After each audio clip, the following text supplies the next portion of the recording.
అందరికీ నమస్కారం. మనందరికీ తెలిసిన వ్యవసాయం చాలా ఏళ్లుగా పెద్దగా మార్పులు లేని ఈ రంగంలో ఇప్పుడు ఓ పెద్ద మార్పు రాబోతోంది. నిజానికి ఓ నిశ్శబ్ద విప్లవం జరుగుతోంది. ఇంతకీ ఏంటా మార్పు? ఈరోజు మనం దాని గురించే మాట్లాడుకోబోతున్నాం. ఆ విప్లవం ఎక్కడో కాదు, మన పొలాలకు సరిగ్గా 400 అడుగులెత్తున జరుగుతోంది. వినడానికి ఆశ్చర్యంగా ఉంది కదూ? కాని వ్యవసాయ భవిష్యత్తును రాసేది నేల కాదు, ఆకాశమే. పొలాలపైన రెక్కలు కట్టుకుని ఎగురుతూ మొత్తం వ్యవసాయ పద్ధతుల్ని మార్చేస్తున్న టెక్నాలజీ ఏంటో ఈరోజు చూద్దాం. మొదటిగా అసలు ఈ కొత్త టెక్నాలజీ అవసరం ఎందుకొచ్చిందో చూద్దాం. ఈ రోజుల్లో రైతులెదుర్కొంటున్న సవాలు మామూలుది కాదు. ఓవైపు పంట దిగుబడి పెంచాలి, మరోవైపు ఖర్చులు తగ్గించుకోవాలి, ఇంకో పక్క పర్యావరణానికి హాని జరగకుండా చూసుకోవాలి. అంటే ఇదొక రకంగా తాడుమీద నడకలాంటిది. ఇక్కడే అసలు విషయముంది. పాత పద్ధతుల్లో అంటే సాంప్రదాయ వ్యవసాయంలో పొలమంతా ఒకటే అన్నట్టుగా చూసేవాళ్లు. మొత్తం పొలానికి ఒకేసారి నీళ్లు, ఒకేసారి మందులు. కాని కొత్త పద్ధతి అంటే ఈ ప్రెసిషన్ అగ్రికల్చర్ అలా కాదు. ఇది పొలాన్ని ఒక యూనిట్గా చూడదు.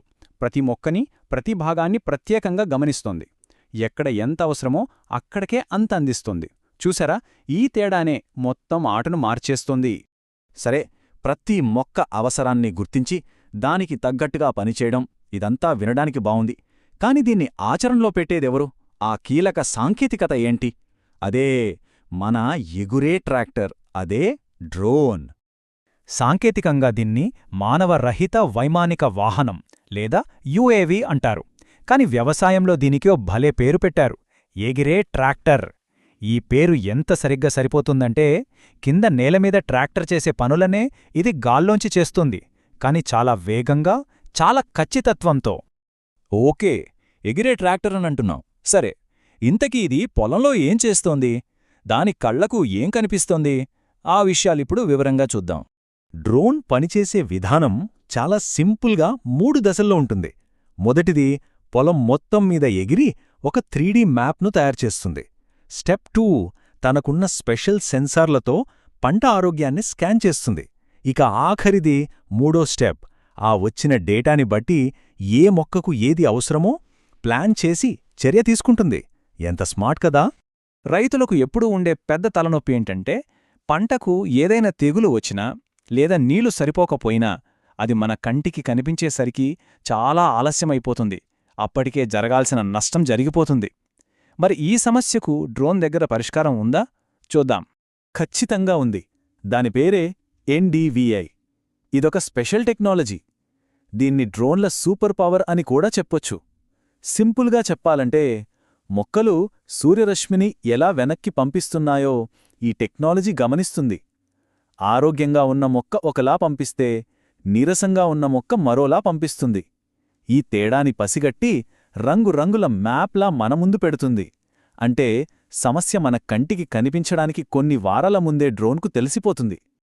పంట ఆరోగ్యం చూడటమే కాదు, డ్రోన్ ఒక ఆల్రౌండర్ లాంటిది. అవసరమైన చోట మాత్రమే పిచికారీ చేస్తుంది. కొండ ప్రాంతాల లాంటి చోట్ల విత్తనాలు చల్లుతుంది. అంతేనా, థర్మల్ కెమెరాలతో పశువుల మంద ఎక్కడుందో కూడా కనిపెడుతుంది.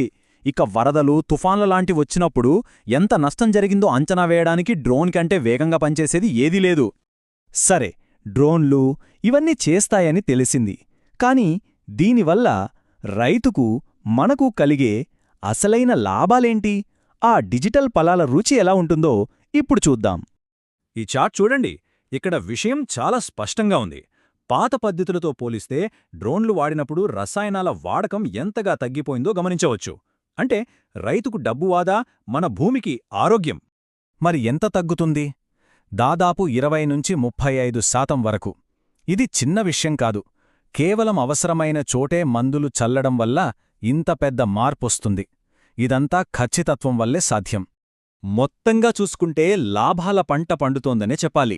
పంట దిగుబడి పెరుగుతుంది, మందులు, నీళ్లు, కూలీల ఖర్చు భారీగా తగ్గుతుంది, పనివాళ్లకు ప్రమాదకరమైన రసాయనాల నుంచి రక్షణ దొరుకుతుంది. అన్నింటికన్నా ముఖ్యంగా పర్యావరణానికి మేలు జరుగుతుంది. అంటే ఇది అందరికీ లాభమే. ఇన్ని లాభాలున్నాయి. సరే, చివరగా ఒక్క మాట. డ్రోన్లనేవి కేవలం గాల్లో ఎగిరే యంత్రాలు కాదు. అవి వ్యవసాయం గురించి మన ఆలోచనా విధానాన్నే మార్చేస్తున్నాయి. ఈ ఎగిరే ట్రాక్టర్లు రేపు పొలాల్లో మామూలుగా తిరుగుతున్నప్పుడు మనం పక్కన పెట్టడానికి సిద్ధంగా ఉన్న తర్వాతి పాత సంప్రదాయమేది? ఆలోచించండి.